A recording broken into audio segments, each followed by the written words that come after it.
Խոսենք 24 TV-ին շարունակում է աշխատանքը, տաղավարում այսօր իմ հյուրն է Մայ-Հայաստան նախաձեռնող խմբի անդամ Ստեփան Դանիելյանը։ Բարև ձեզ, պարոն Դանիելյան, շնորհակալ եմ մեզ հյուրն կալվելու համար։ Խոսենք օրերս Ռուսաստանի արտգործնախարար Սերգեյ Լավրովի Հայաստան այցից, կարծում եք ինչ կարևոր մեսիջներ փոխանցվեցին իր կողմից եւ որն էր նպատակը այցի։ Մեսիջները կարևոր մեսիջներ կային, ամենակարևոր մեսիջը իմ կարծիքով հիմա կխոսեմ դրա մասին, բայց ուզում եմ խոսել հանրության արձագանքից։ Ես կարծում եմ հանրությունը չի հասկանում, թե իրեն ինչ են ասում, չի կարողանում գնահատել, իսկ ասվել է մի սարսափելի բան։ Ուրեմն Ռուսաստանի արտգործնախարարը ասել է, որ Հայաստանին մի քանի անգամ առաջարկվել է Արցախի հարցում միջանկյալ լուծում։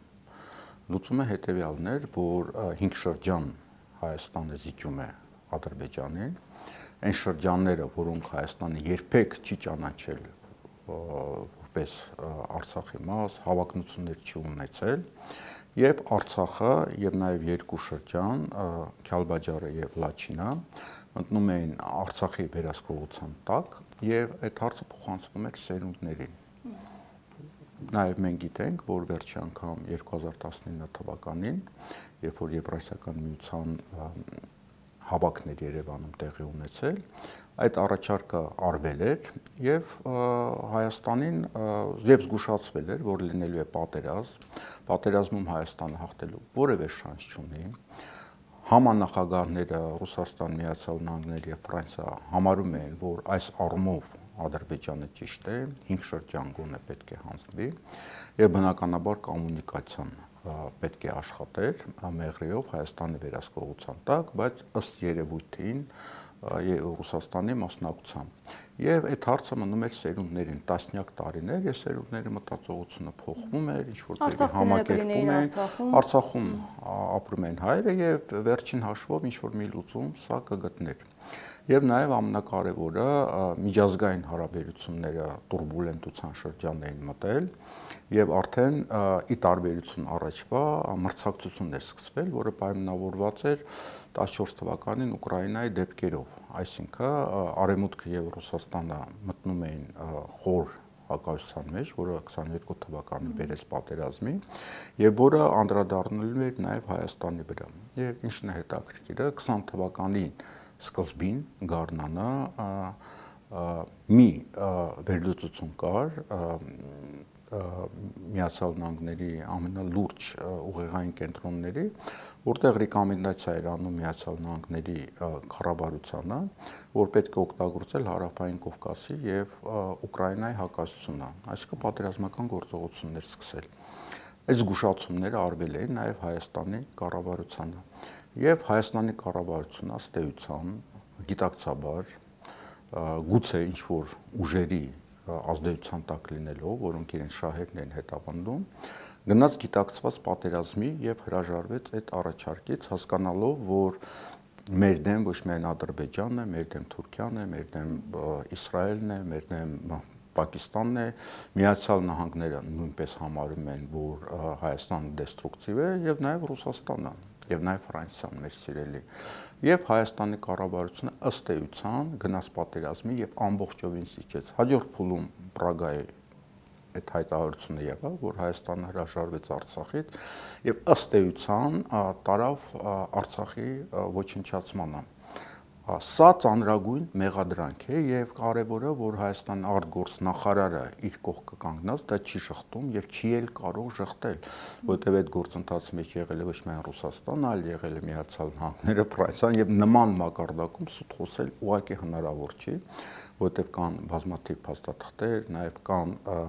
չբացահայտված փաստաթղթեր, որ այդ երկրների բոլորի մոտ կա, չէ, 11 թվականին նաեւ այդ առաջարկը Հայաստանը առաջ դրվել է եւ ասել է հաջորդ փուլում պատերազմ է լինելու, եթե դուք հրաժարվեք։ Սա ծանրագույն մեղադրանք է ըստ էության դավաճանության մեջ։ Եվ նորից եմ կրկնում, Հայաստանի արտգործնախարարը դա ընդունում է, չի հակաճառում։ Հիմա գանք Հայաստանի հանրությանը։ Մարդիկ չեն հասկանում, թե ինչ ծանրագույն մեղադրանք է դրվում Հայաստանի ղեկավարների առաջ, եւ դրան ինչ կերպ պետք է արձագանքել։ Սա է ամենադաժանը, որը կարելի ասել, դա Հայաստանի հանրության դեստրուկտիվիզմ է, որում Հայաստանի հանրությունը մեղավոր չի, որտեղ մամուլով, հեռուստատեսությամբ, հատկապես ՀՄԵԿ եւ մյուս հեռուստաընկերությունները, հատկապես որոշակի ազդեցության տակ գտնվող, որոնք նաեւ այս ծրագիրը ուղղորդել են Հայաստանի գործող կառավարության եւ վարչապետին, իրենք այնպիսի ստեր են տարածում, այնպիսի ապատեղեկատվություն են տարածում, որ Հայաստանի հանրությունը չի կարողանում կողմնորոշվել եւ հասկանալ, թե ինչ է կատարվել եւ հիմա ինչ է կատարվում։ Սա է ամենակարևորը իմ համար, որը կարելի էր քաղել այդ հանդիպումից։ Իսկ Արարատ Միրզոյանի հայտարարությունները ինչի մասին են խոսում, արդյոք հարաբերությունների լավացում է գնում կամ փորձում էր սուր անկյունները նա հարթեցնել, մասնավորապես նա ասում էր, որ մենք Եվրամիություն չենք գնում, որովհետև բանակցությունները այդ ուղղությամբ չենք տանում, ասում էր, որ չենք վերաֆորմատավորում դաշնակցային հարաբերությունները Ռուսաստանի հետ, հապկից չենք դուրս գալիս, այսպես առեցված մնում ենք, այսինքն այս ամեն ինչը ինչ նպատակ ուներ։ Առաջինը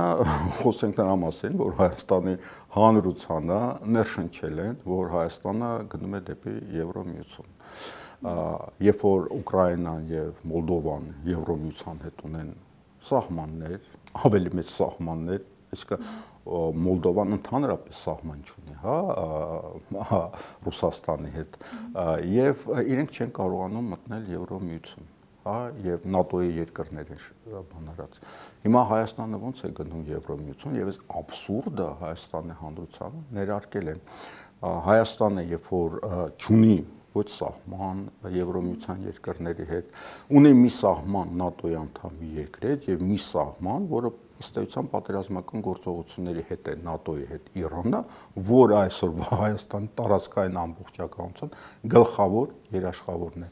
ՆԱՏՕ-ի անդամ է Թուրքիան եւ Եվրոմիության հետ ունի հատուկ տնտեսական հարաբերություններ, որ Եվրոմիությունը մաքսային միություն է։ Հիմա երբ որ ասում են մենք գնում ենք Եվրոմիություն, ո՞նց է գնում Եվրոմիություն, նախ Եվրոմիությունը ձեզ չի հրավիրել։ Դեստրուկցիան Արարատ Միրզոյանը դա էլ ասաց։ Եվ երկրորդը, եւ երկրորդը Եվրոմիության գնալ, դա նշանակում է ճանապարհներ, չէ՞, դա մաքսային միություն է, տնտեսական հարաբերություն, ռազմական ինչպես է դա լինել, դա լինել է Թուրքիայի միջոցով, Թուրքիան է ՆԱՏՕ-ի օպերատորը այս տարածաշրջանում։ Հիմա հանրությանը լրատվամիջոցներ եւ չակերտներով քաղաքական գործիչներ, ըստ էության ազդեցության գործակալներ Հայաստանի հանրության ներարկել են, որ Հայաստանը գնում է Եվրոմիություն։ Իսկ ինչ պետք է ասեր Հայաստանի արտգործ նախարարը, եթե ինքը ՀՄԵԿ-ով խոսեր, կասեր մենք գնում ենք Եվրոմիություն, շարունակեր խաբեբայությունը։ Բայց Լավրովի ներկայությամբ սա արդեն միջազգային հանդիպում է, նման աբսուրդ ասել հնարավոր չէ եւ սա է տեղի ունենում եւ նորից վերադառնամ ձեր նախորդ հարցին, որ Հայաստանի հանրությունը այնքան է ապակողնորոշված, որ այս պարզ բաները չի կարող ընկալել եւ չի գնահատում։ Դե քարոզչությունը բավականին շատ է, մարդիկ չեն կարող ամբողջին հետևել եւ միգուցե տպավորությունների տակ են ընկնում կամ ցանկությունների։ Տպավորությունների տակ են։ Եվ իրականությունից իրենք հեռացել են, դեստրուկտիվիզմի մեջ են մտել։ Արդյունքում մենք ինչ ենք ունենում, մենք ունենում ենք այն քաղաքական համակարգը եւ հանրային այն կարծիքը, որը բացարձակապես ապակողնորոշված է եւ ապակողնորոշված է ծրագրային եւ ամենօր ապակողնորոշվում է եւ չի կարողանում գիտակցել։ Իսկ եթե հանրությունը չի կարողանում գիտակցել, ապա Հայաստանում իշխանությունը ձևավորվում է ընտրությունների միջոցով, եթե նույնիսկ հեղափոխություն լինի, հեղաշրջում լինի կամ կառավարության անվստահությունը իրականում տեղի ունենա, որի անունը impeachment են դրել, եթե նույնիսկ դա լինի, մեկը հետո ընտրություն է, չէ՞ լինելու, այսինքն հանրությունը պետք է ձևավորի իշխանություն։ Հիմա այս ապակողնորոշված վիճակում, եթե հանրությունը չի կարողանալու ռացիոնալ որոշում կայացնել, դա շատ վատ բան է նշանակում, դա նշանակում է, որ Հայաստանը ապագա չունի եւ ինքը այս դեստրուկտիվիզմի մեջ շարունակելու է մնալ։ Այսինքն Հայաստանի իշխանությունը կողմնորոշված չէ իր հետագա քայլերի հետ կապված արտաքին քաղաքականության հարցում եւ այս հռետորաբանության փոփոխությունը արդյոք դիրքորոշման փոփոխության մասին էլ է խոսում, թե ուղղակի պահիտակ արված հայտարարություններ էին։ Հայաստանի կառավարությունը կամ վարչապետը, կամ եթե ավելի ճիշտ ասենք, իշխող ընտանիքը, որտեղ այդ ընտանիքը երկու հոգի են որոշումները կայացնում, հիմնական խաղացողներ են, ես կարծում եմ իրենք կողմնորոշված են։ Իրենք կողմնորոշված են այն սցենարին, որ մտնել Թուրքիայի եւ Ադրբեջանի ազդեցության տակ արևմուտքի, հա, եւ արևմուտքը դրան մղում է։ Սակայն կա կողմնորոշում եւ կա իրականություն։ Այ իրենց այդ կողմնորոշումը, իրենց կաշին փրկելու համար եւ իրականությունը, որը չի համապատասխանում այդ կողմնորոշմանը, վերում է նման երևույթների, երբ որ Ռուսաստանի եւ Հայաստանի արտգործնախարարների այդ ասուլիսը վերում է հանրության մոտ որ բացահայտումների, որը իրենք չեն կարող ընկալել, որ իրենք ստի թագավորության մեջ են ապրում։ Իսկ Լավրովի այցը դուք ինչ կարծում եք ինչ նպատակ ուներ։ Ինչու էր եկել, տրամադրություններն էր ուզում հասկանալ կամ հետագայում ինչպես են շարունակելու ճանապարհը։ Լավրովի հայտարարության մեջ իմ համար երկրորդ կարևոր կետը կար, որը իմ համար, ասենք, նորություն չէր, հա, ես տարիներով այդ նույն բանը ասում եմ, ու դա իրականությունն է, որ հողի վրա Հարավային Կովկասում կա 3 պետություն,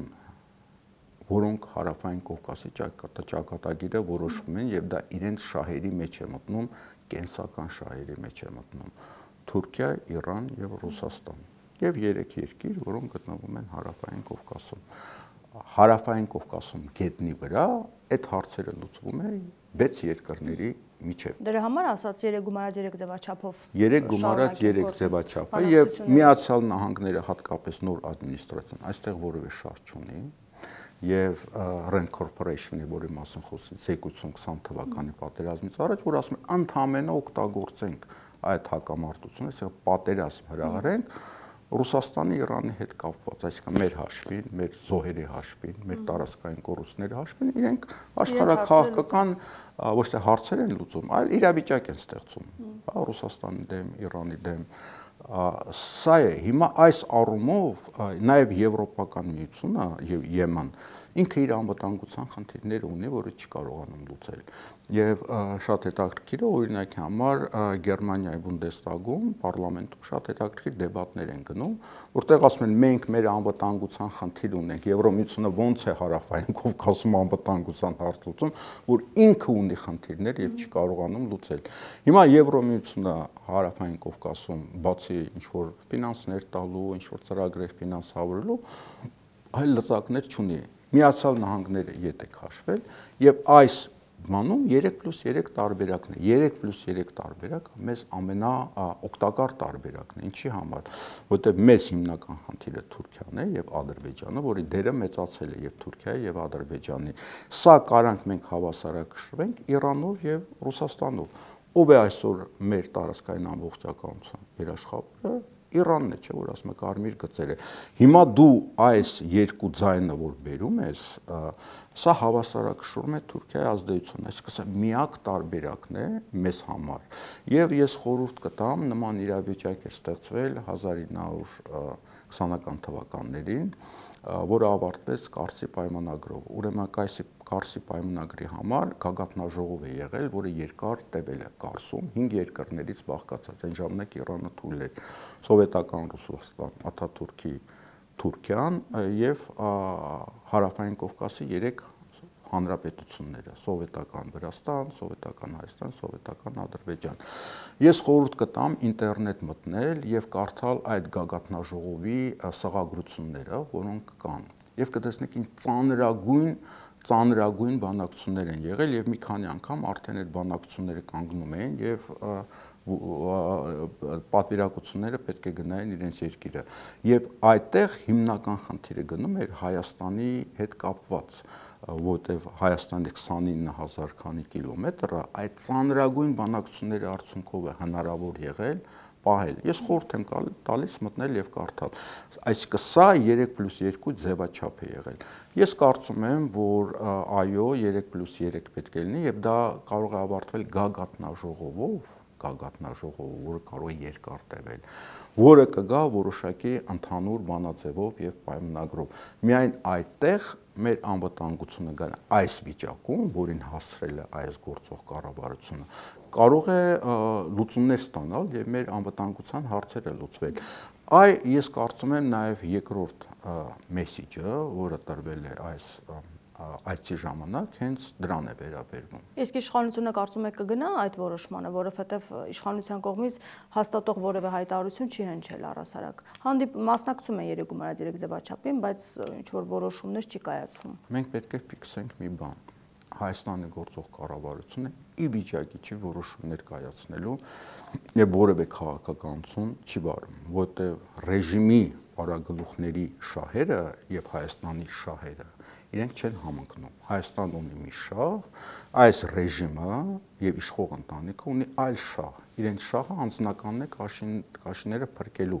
որտեղ բացահայտվելու է թե 18 թվականից հետո ինչեր են կատարվել, ինչ բանակցություններ են եղել, փակ ինչ հնարավորություններ են եղել, ինչի են իրենք այս ուղղությամբ տարել։ Եվ իրենց կաշին փրկելու այդ իրենց շահը եւ Հայաստանի շահը չի համընկնում։ Բայց ասենք թե 5 տարով երկարացրեցին, ինչ է փոխվելու։ 5 տարի ապրելու են։ Հիմա երկրորդ խնդիրը կա, որովհետեւ Հայաստանը կարևորագույն հարցերում կարողանա որոշումներ կայացնել այս ծանր վիճակում։ Պետք է իշխանությունը հենվի հանրության վրա, որտեղ կարող են եւ ցավոտ լուծումներ լինել։ Դրա համար հանրությունը պետք է վստահի իր իշխանությանը, որ այսօր գոյություն չունի, մի փոքր զանգված է, որ վստահում են սոցիալ պոպուլիզմի պատճառներով, ոչ թե անվտանգային հարցերով։ Հայաստանի այս իշխանությունը, որը ունի հենարան ժողովրդի մեջ, լայն զանգվածների մեջ, չի կարող որևէ լուրջ քաղաքականություն վարել եւ լուրջ որոշումներ կայացնել։ Երրորդ կետը իրենք այս տարիների ընթացքում այնպես են ապակողնորոշվել հանրության գիտակցությունը, որ իրենք որևէ լուծման արդեն գնալ չեն կարող, որովհետև միշտ հիշեցնելու են դուք սա եք ասել, սա եք արել, սա եք ասել, սա, դա ինչի համար էր, եթե դուք հիմա գալու եք որոշակի պայմանավորվածության։ Դուք ասում եք Հայաստանի իշխանությունը մասնավորապես մի քանի հոգի որոշում ունեն Թուրքիա դեպի գնալու, բայց մենք տեսնում ենք, որ Թուրքիայից Ադրբեջանից էլ առանձնապես բարյացակամ վերաբերմունք չկա եւ Ալբանիայում հանդիպումը ակնհայտ նրանք ցուցադրական դա իրականացնում են տեսախցիկների առջև, որ ցույց տային, որ այսպես ստորացնելու կամ խեղճացնելու քաղաքականություն են Հայաստանի հանդեպ վարում։ Այդ հանդիպումից դուք ինչ տպավորություն եք, ինչու է Էրդողանը ի ցույց դնում իր ներգրավվածությունը հայ-ադրբեջանական հարաբերություններում, Ադրբեջանի նախագահի պահվածքը առհասարակ։ Էրդողանը շուտվանից է ներգրավված Հայաստան-Ադրբեջան հարաբերություններին եւ պատերազմի գլխավոր մոդերատորներից մեկն էր։ Դրան գումարած Իսրայել, դրան գումարած Մեծ Բրիտանիա, դրան գումարած Պակիստան, դրան գումարած Միացյալ Նահանգների թույլտվությունը, դրան գումարած, որ Ռուսաստանը փորձում էր մոդերատորություն անել, զիջելով նաեւ մեր շահերը, ինչի համար, որովհետեւ այլ կերպով Ռուսաստանը չէր կարող այդ բոլոր երկրների դեմ գնալ,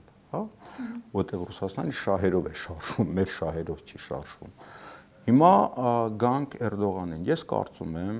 ավելի շուտ վստահ եմ, որ Թուրքիայի եւ Ադրբեջանի միջև կան լուրջ հակասություններ։ Եվ դա բնական է, որովհետեւ երկու երկիր, որքանով էլ իրենք չասեն, որ նույն ազգն են, նույն ժողովուրդն են, դրանք տարբեր պետություններ են եւ ունեն հակասություններ։ Մասնավորապես որ հարցում։ Մասնավորապես մի քանի հարցերում,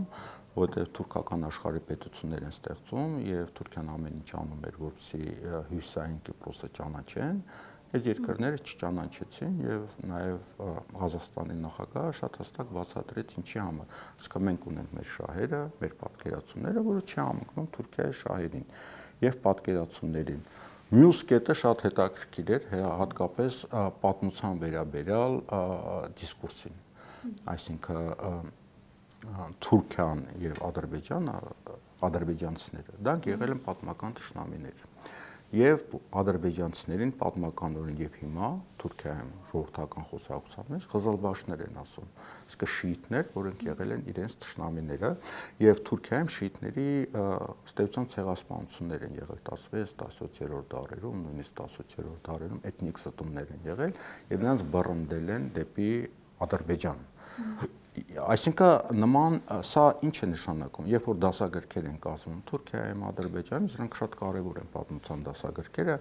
այդ պատմության դասագրքերում առաջանում է հակասություն, այսինքն Թուրքիայի եւ Ադրբեջանի միջև եւ այս վերջերը շատ եթե ով որ հետևում է, շատ հետաքրքիր նյութեր կային Էրդողանի մի ելույթին, Ադրբեջանում նույնիսկ պետական մակարդակում դրան հակադրությունները, այսինքն կան խնդիրներ, սակայն մյուս կողմից Թուրքիան կաշկանդված է Ադրբեջանով եւ միշտ ասում է մենք հայ-ադրբեջանական հարաբերություններին կգնանք այն լուծումներին, որը Ադրբեջանը կհամաձայնի, բայց իրականում հակասություններ գոյություն ունեն Ադրբեջանի եւ Թուրքիայի միջեւ։ Թուրքիան հասկանում է, որ հիմա մի պահ է, որ ինքը կարող է հայ-ադրբեջանական բանակցություններում առավելագույնին հասնել, բայց Ադրբեջանի ցանկությունները եւ նպատակը ավելի մեծ են։ Նաեւ Իսրայելի հետ կապված, վերադառնանք։ Բայց Հայաստանի հետ կապված ինչ հակասություն իրենք ունեն Ադրբեջանը եւ Թուրքիան։ Հայաստանի հետ կապված Ադրբեջանին պետք է որ լինի պայմանագիր Հայաստանի Ադրբեջանի միջև եւ իր ազդեցությունը ավելի խորքային ձևով տարածի Հայաստանի վրա, հատկապես որ հիմա կա մի ռեժիմ, որը բոլոր նախապայմանները ընդունում է, պատմության դասագրքերն են փոխում, խորհրդանիշներն են փոխում, ազգային ինքնությունն է փոխում, ըստ էության դենացիֆիկացիա է տեղի ունենում եւ այս ռեժիմը պատրաստ է դրան, հաջորդ իշխանությունը դրան պատրաստ չի լինելու, այսինքն Թուրքիայի համար սա մեծագույն հնարավորություն է, հնարավորությունների պատուհան է, սակայն Ադրբեջանի պահանջները ավելի շատ են, ինքը տարածքային պահանջներ ունի եւ դեղանկլավներ, բայց ամենակարևորը մեղրի հարցում, որը Թուրքիան էլ է բնականաբար ուզում, բայց Թուրքիան հասկանում է, որ այդտեղ կան վտանգներ։ Առաջի վտանգ, որ Իրանը դրան դեմ է եւ կարող է արդեն Իրան-Թուրքիա որոշակի բարդություններ առաջանան, հնարավոր է նաեւ ռազմական։ Երկրորդը Թուրքիայում հասկանում են, որ այդ ճանապարհը թուրքական աշխարհի ճանապարհը, որը իրենք ուզում են, բայց մյուս կողմից, եթե Իրանը փլուզվի դրա հետևանքով, ապա կփլուզվի նաեւ Թուրքիան, որտեւ եթե հենց Թուրքիայի սահմանին 7-8 միլիոն քրդեր կան Իրանում, այսինքն եւս մի քրդական միավոր կլինի, ինչպես Սիրիայում է, ինչպես Իրաքում է, եւ դա կակտիվացնի Թուրքիայի քրդերին, որոնք արևելյան հատվածում են հիմնականում։ Այսինքն մի կողմից Թուրքիային պետք է այդ միջանցք կոչվածը, որը ռազմաքաղաքական նշանակություն ունի, բայց դա փլուզելու է Իրանը, որը փլուզելու է Թուրքիային։ Իսկ Ադրբեջանի համար մեծ Ադրբեջանն է նպատակը եւ իրենց են արդեն պատկերացնում որպես թուրքական աշխարհի գլխավոր երկիր։ Այս հակասությունները կան։ Եվ կարծում եք դա էր պատճառը, որ Էրդողանը Փաշինյանին ասում էր, ինչ պայմանավորվեցիք, ամեն ինչ լավ է, Փաշինյանն էլ ուրախ ասում էր, այո, լավ է։ Դե մենք չգիտենք ինչ պայմանավորվեցին, երևի այս իշխող զույգի հերթական ելույթներում կամ հայհոյանքներում մենք կկարողանանք գտնել այդ պայմանավորվածությունները, կկռահենք, թե իրենք ստվերային կերպով ինչ են պայմանավորվել։ Բայց ամեն դեպքում Փաշինյանը դրական էր համարում, ազգային ժողովի նախագահներ ասում էր համագործակցելու հետագա հանդիպումների մասին են պայմանավորվել։ Բայց մենք խոսեցինք, չէ, որ այս ռեժիմի շահերը եւ Հայաստանի շահերը նույնական չեն։ Այդ պայմանավորվածությունները նաեւ մեծ վտանգներ են պարունակում Հայաստանի համար, որովհետեւ իրենք պայմանավորվում են իրենց համար, ոչ թե Հայաստանի համար։ Իրենք միջև այդ ըստ էության համաձայնել են, որ պատերազմ լինի, պատերազմում Արցախը կորի, պատերազմում իրանք վերջնականապես դրանից հրաժարվեն, դա արդյոք Հայաստանի շահերից էր բխում։ Հիմա նույնը։ Իրանի շուրջ ինչ գործընթացներ կարող են լինել, ԱՄՆ-ի հետ ոչ ուղիղ, բայց բանակցություններ ընթանում են, որոշ հարցերում կարծես թե անհամաձայնություն ունեն Ուրանի հետ կապված, միջուկային ծրագրերի հետ կապված դեռևս շարունակվում է քննարկումները, եւ Ռուսաստանի հետ նրանք պայմանագիր կնքեցին ռազմավարական համապարփակ համաձայնագիր, ինչ իրավիճակ է Իրանի շուրջ։ Իմ տպավորությունը այն է, եւ դա իմ տպավորությունը չէ, որ Միացյալ Նահանգների վարչակազմի եւ Իսրայելի վարչակազմի միջև արդեն կան հակասություններ որոշակի Իրանի հարցում, նույնիսկ այն պայմաններում, երբ որ Թրամփի վարչակազմում հայրենների դերը եւ ազդեցությունը չափազանց մեծացել է, բայց մյուս կողմից Միացյալ Նահանգներում դրա հետևանքով առաջացել է հայրենների դեմ տրամադրություններ, որի արդյունքը նաեւ այս սպանություններ, դեսպանատան երկու աշխատողների։ Հիմա որն է խնդիրը։ Խնդիրը շատ պարզ ձևով ներկայացրել է Իրանի արտգործնախարարը։ ինքը ասել է երկու տարբերակ կա։ Տարբերակ 1. Իրանը հրաժարվում է միջուկային զենքից եւ ստեղծում է բոլոր պայմանները միջազգային մոնիտորինգի համար, որ կան ստուգեն եւ դրա դիմաց պետք է սանկցիաները հանվեն։ Կա երկրորդ տարբերակ, դա այն տարբերակն է, որը առաջարկում է Թրամփի վարչակազմը, ստեյության հրաները, որ Իրանը ընդհանրապես հրաժարվի միջուկային ծրագրից նաեւ խաղաղ նպատակների համար։ Այսինքն Իրանը չունենա միջուկային ծրագիր, ատոմակայաններ եւ այլն եւ այլն։ Իրանի համար դա անընդունելի է։ Եթե խնդիրը զենքն է, Իրանը պատրաստ է բոլոր քայլերին եւ բոլոր այդ մոնիտորինգներին թույլ տալ իր տարածքում։ Եթե Իրանը պետք է գնա միջնադար հրաժարվի գիտություններից, ֆիզիկայից, մաթեմատիկայից եւ այլն, որտեղ այդպես է ուզում Իսրայելը, ապա բնականաբար Իրանը ասում է դրան մենք համաձայն չենք։ Եվ այս բանաձևով, որ ինքը հայտարարեց, ինքը գնաց Հռոմ այդ բանակցություններին։ Բայց Թրամփը նաև ասում էր, որ եթե բանակցություններում չհասնեն այն հաջողությանը, որին իրենք ակնկալում են, ռազմական գործողություններ կարող են հաջորդեն։ Սա այսպես հայտարարություններ ուղղակի ճնշումպես ազդեցություն ունենալու նրանց վրա, թե իսկապես գործողություններ կհաջորդեն։ Դա ճնշում էր Իսրայելի կողմից, որովհետև Միացյալ Նահանգները տնտեսական լրջագույն խնդիրների առջև են կանգնած եւ Իրանի հետ պատերազմը դա Իրաքը չի, Սիրիան չի, որտեղ այդ գործողությունները տրիլիոններ արժեցան, կամ Աֆղանստանը, սարսափելի գումարներ արժեցավ։ Իրանի հետ դա ավելի լուրջ է լինելու։ Հիմա երբ որ ունի նման պարտքի հսկայական խնդիր, երբ որ Թրամփը հանդես է գալի որպես խաղաղության աղավնի եւ ասում է բոլոր խնդիրները լուծեն, արդյոք Թրամփին պետք է եւս մի նման պատերազմ, որ արդեն եւ Ռուսաստանի եւ Հնդկաստանի շահերն է բանանելու եւ դա կարող է բերել նաեւ Պակիստան, Հնդկաստան ընդհանրման, որովհետեւ Իրանը շատ կարեւոր երկիր է։ Արդյոք Թրամփը դրան պատրաստ է։ Ես կարծում եմ պատրաստ չէ, ուղղակի դա հայտարարություններ են, որը անում է նաեւ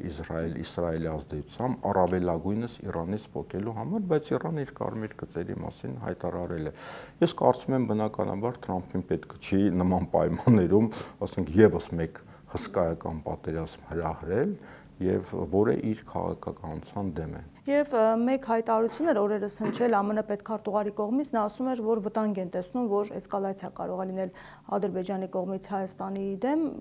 ինչ վերլուծությունների արդյունքում է նրանք այդ հայտարարությանը համոզմունքին եկել եւ բայց այս այդ վերլուծությունները ինչին է պետք։ Ընդհանրապես հետևեք Ադրբեջանի նախագահի եւ ղեկավարների հայտարարություններին։ Դե միշտ է այդպես խոսում պատերազմից։ Բայց այդ միշտը նաև ընդհարումներ են տեղի ունենում սահմաններում, կրակոցներ են լինում, կարող է ինչ-որ պահ լինի եւ ինչի չի լինում, նորից եմ կրկնում, դա առաջերտին Իրանի հստակ դիրքորոշման հետևանքով է, նաև երկրորդ պատճառը Ռուսաստանը Ուկրաինային պատերազմի մեջ է եւ նույնիսկ հենց Լավրովը ասեց, չի կարողում մատակարարել այն զենքերը, որի պայմանագրեր կնքել, որ ասում է զենքերը մենք պատերազմի մեջ ենք գտնվում։ Այսինքն այդ հնարավորությունը իհարկե կա եւ պատահական չի, որ օրը մեջ Իրանը նման սուր հայտարարություններ անում, զորքեր է բերում, տեղաշարժում Հայաստանի սահման, թուրք-ադրբեջանական զորավարժություններ են լինում Հայաստանի սահմանում, Նախիջևանում եւ Ադրբեջանում այս կողմից։ Իրանական զորավարժություններ եղան։ Դրանք պատահական չեն, հասկանում եք, պատահական չեն։ Դա այն է, ինչ որ մենք նույնիսկ Ռուբիոյի ասելու կարիքը չունենք։ Այսինքն Ռուբիոն չի պետք է ասի, որ մենք հասկանանք, որ պատերազմի հավանականությունը շատ մեծ է։ Շնորհակալ եմ շատ զրույցի համար։ Խնդրեմ։ Զրուցակիցս Մայր Հայաստան նախաձեռնող խմբի անդամ Ստեփան Դանիելյանն էր։ Շարունակեք մեզ հետևել, կհանդիպենք։